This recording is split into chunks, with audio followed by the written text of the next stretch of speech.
ስምንት ቦታ ስምንት ኢላማ በአንድ ምት ሃይፐርሶኒክ ነኝ የሚለው የኢትዮጵያ መሳሪያ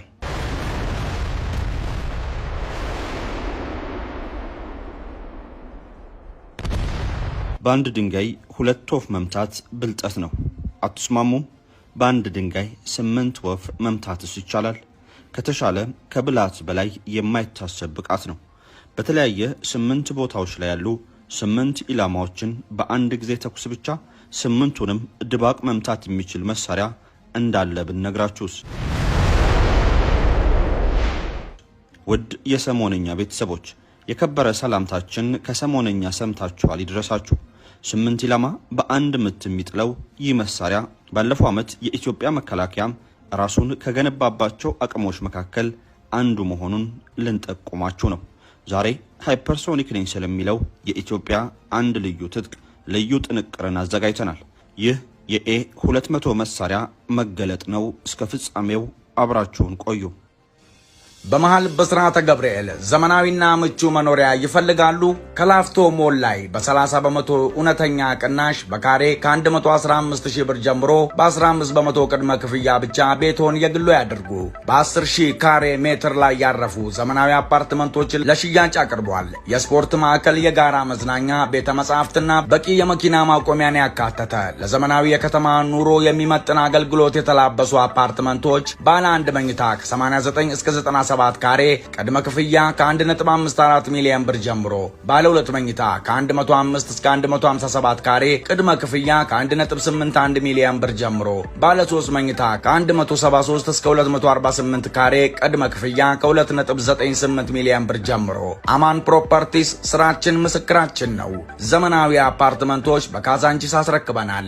በሽሮ ሜዳ መገናኛና ቦሌም እያስገነባን እንገኛለን። ለበለጠ መረጃ በስልክ ቁጥር 0942943333 ወይም 0944693333 ይደውሉ።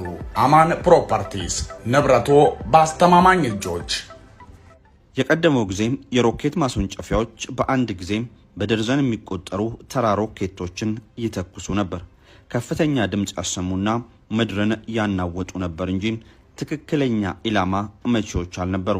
አንድን ነጠላ ህንጻ ወይም የአቅርቦት መኪና ለማውደም ወታደሮች አንድ ሙሉ መኪና ሮኬት በትልቅ ቦታ ላይ መተኮስና መልካሙን መመኘት ብቸኛ አማራጫቸው ነበር። የኤ200 ስርዓት ይህንን ሙሉ ለሙሉ ይለውጧል።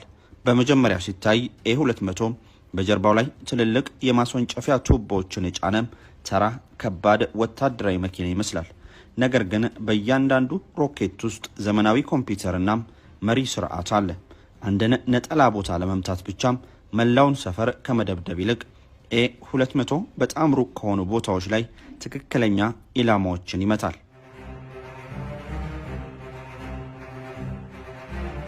መሳሪያው ከየት መጣ? የቻይና የኤሮስፔስ መሐንዲሶች የኤ200ን ስርዓት የነደፉት አንድን መሰረታዊ ችግር ለመፍታት ነው። የረዥም ርቀት ሮኬቶች ኢላማቸውን እንዲመቱ ማድረግ ነው። አንድ ተራ ሮኬት በሰማይ ላይ 100 ኪሎ ሜትር ሲበር እንደ ንፋስ፣ ቀላል ዝናብ ወይም የአየር ግፊት መለዋወጥ ያሉ ቀላል ነገሮች ከመንገዱ ያስወጡታል። በሚያርፍበት ጊዜም ኢላማውን በብዙ መቶ ሜትሮች ሊስት ይችላል። ይህንን ለማስተካከል መሐንዲሶች እያንዳንዱን ሮኬት ወደ ትናንሽና በራሳቸው የሚበሩ የጦር አውሮፕላኖች ቀይረዋቸዋል። እያንዳንዱ ሮኬት ከ20 ጫማ በላይ ርዝመት ያለው ሲሆን ክብደቱም እንደ አንዲት ትንሽ መኪና ነው። መሐንዲሶቹ በሮኬቱ አካል ላይ ትናንሽ መሪ ክንፎችን የገጠሙ ሲሆን በውስጡም የጂፒኤስ ሳተላይት መምሪያ ስርዓትን አስገንብተዋል። ኃይለኛ ንፋስ ቢነፍስ እንኳን ሮኬቱ ግፊቱን ስለሚረዳው ክንፎቹን በማንቀሳቀስ መስመሩን ጠብቆ ይጓዛል። በአየር ላይ ያለበትን ቦታ ዘወትር የሚከታተል ሲሆን ግቡ ላይ እስኪደርስ ድረስ በየሰከንዱ መንገዱን ያስተካክላል።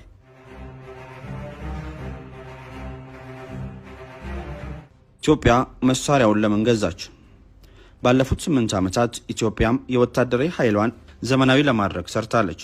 የመከላከያ ኃይሉ በሺዎች የሚቆጠሩ የቆዩና እምነት የማይጣልባቸው መሳሪያዎችን ከመግዛት ይልቅ ረጅም ርቀት መሸፈን የሚችሉ ይበልጥ ዘመናዊ መሳሪያዎችን ማግኘት ላይ ትኩረቱን አድርጓል። በ2010ዎቹ መገባደጃ ላይ ኢትዮጵያ ከሌሎች ረጅም ርቀት ተኳሽ ስርዓቶች ጎን ለጎን የኤ200 ስርዓትን ወደ ጦር ሰራዊቷ አቀላቀለች።